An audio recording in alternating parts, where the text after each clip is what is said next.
Vous avez peur de la critique ? Bonjour, c'est Bertrand, votre coach web. Bienvenue dans ce nouvel épisode du podcast, épisode 462. Bon, j'espère que vous avez la forme, de l'énergie, la patate. Bon, vous voyez, moi ça va, hein. Voilà, ça va pas à pleine bourre. Ce matin, je me suis réveillé, j'ai fait ma méditation. Oui, j'y arrive maintenant, je vous raconterai ça un jour. J'ai fait mes pompes, j'ai fait mon yoga, et alors j'ai eu plein d'idées qui sont venues comme ça en tête. Et ça, c'est vraiment super top, vous voyez, comme ça démarre plein pot. Et là, vraiment, j'étais content. Alors, aujourd'hui, je voulais pas vous parler de ça du tout, hein. C'était juste une petite accroche pour vous dire que tout va bien. J'espère que pour vous aussi, vous avez des idées. Je sais pas comment vous démarrez vos matins comme ça. Si vous voulez savoir comment je démarre mes matins, d'ailleurs, j'ai fait un petit, vous savez, j'en ai parlé dans lead magnet sur mes rituels du matin. Faites votrecoachweb.com/matin, hein, pour le télécharger. Dedans, je vous donne mes rituels du matin et je vous explique justement quels sont mes rituels du matin, avant d'enregistrer le podcast et après, hein. Qu'est-ce qui se passe un petit peu dans les coulisses, hein, un petit peu de ce que je fais. Mais aujourd'hui, nous sommes mercredi et le mercredi, vous savez, c'est le jour des citations. Des citations comme ça que je trouve, alors souvent vous savez c'est au gré des lectures, et puis des fois c'est en faisant quelques recherches, je cherche des informations pour écrire, pour trouver des petits compléments, vous voyez, des choses comme ça, et là je suis tombé sur une citation du général Patton. Alors le général Patton, vous savez, c'est le général américain qui est connu, hein, pour avoir commandé en Europe pendant la Seconde Guerre mondiale. C'est vraiment le héros populaire américain, hein, notamment le film Patton en 1970 avait remporté 7 Oscars. Alors, il est connu pour sa capacité à commander depuis le front, pour ses offensives rapides, percutantes, hein, qui ont même apporté de nouvelles doctrines de guerre. Il était connu aussi pour sa capacité à écouter, à apprendre, hein, à se positionner en observateur pour apprendre et comprendre un petit peu comment fonctionnaient notamment ceux qui pourraient l'aider. Mais en fait, il avait aussi un caractère pittoresque et énergique qui lui a parfois posé des problèmes, hein. Il a giflé un officier, je crois, il me semble, était maladroit avec la presse et même grossier dans ses discours, hein. Vous trouvez des exemples où il était quand même plutôt grossier dans ses discours. On n'était pas très il était pas très policé dans cet esprit-là. Et en fait, la caractéristique, c'est qu'il semblait être plus tenu en estime par ses adversaires allemands qui le craignaient que par les commandants alliés, et notamment les généraux américains ou anglais qui certains le détestaient très clairement, même si, hein, il faut le reconnaître, quand vous regardez un petit peu pendant la guerre, etc., il a eu il a survécu à énormément de choses, il avait mené énormément de batailles, etc. Bizarrement, vous voyez, après avoir gagné toutes ces batailles, il est mort d'un accident de voiture en 1945 en Allemagne, alors qu'il était devenu gouverneur d'une région allemande. Et comme quoi, on peut survivre à des nombreuses, puis vraiment des situations qui étaient vraiment mal embarquées.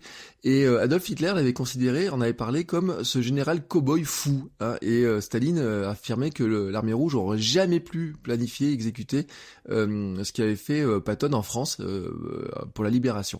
Et donc Patton avait une citation qui était assez intéressante, hein. Pourquoi je vous fais ce point d'histoire ? C'est parce qu'en fait il a une citation qui, vous voyez, elle va très bien sur Instagram. Si Patton avait un Instagram, il aurait pu mettre ça maintenant.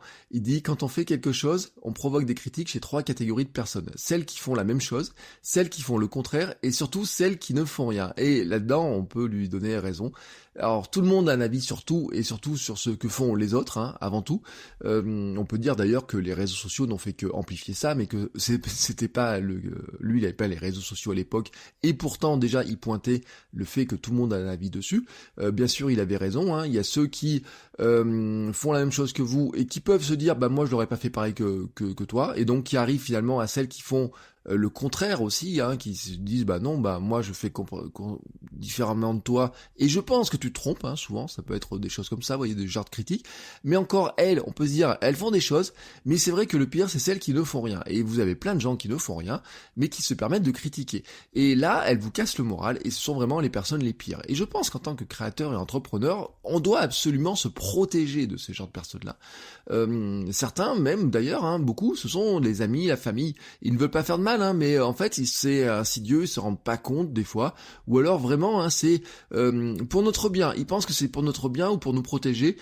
C'est la règle, hein, en fait. On pourrait dire que, par exemple, en tant que parent, on fait tout pour protéger notre progéniture, et probablement, hein, en vieillissant, je sais pas, je peux pas m'en rendre compte, il y aura probablement des choses, hein, qui, ma fille, quand elle fera des choses, je dirais: mais tiens, fais pas ça, hein, mais dans l'esprit de la protéger.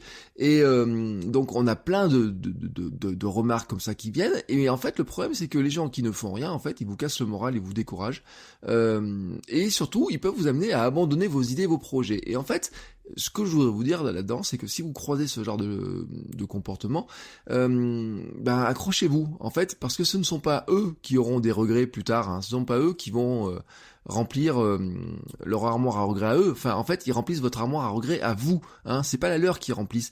C'est-à-dire que si vous découragent, si vous avez une idée que vous voulez la faire et qu'ils vous découragent, qu'ils vous disent ouais mais ça c'est une mauvaise idée, tu devrais pas faire ça ou tu devrais faire autrement, etc. Quoi qu'en soit l'issue après, si vous avez des regrets de ne pas l'avoir fait ou de ne pas avoir écouté ce que vous pensiez faire, hein, c'est-à-dire un petit peu votre intuition, voilà.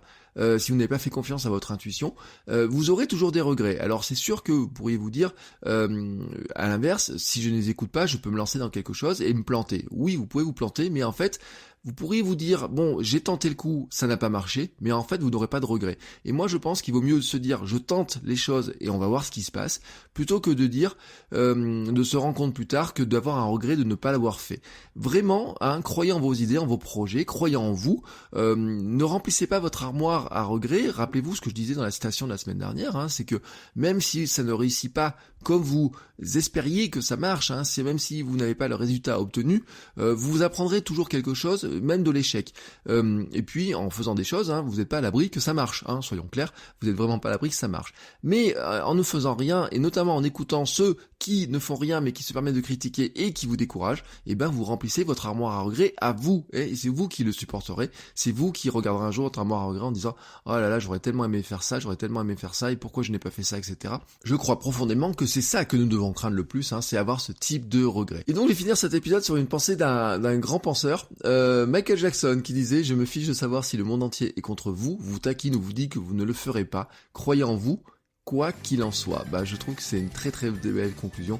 Je vous souhaite à tous une très très très belle journée, croyez en vous, et je vous dis à demain pour un nouvel épisode. Ciao ciao les créateurs.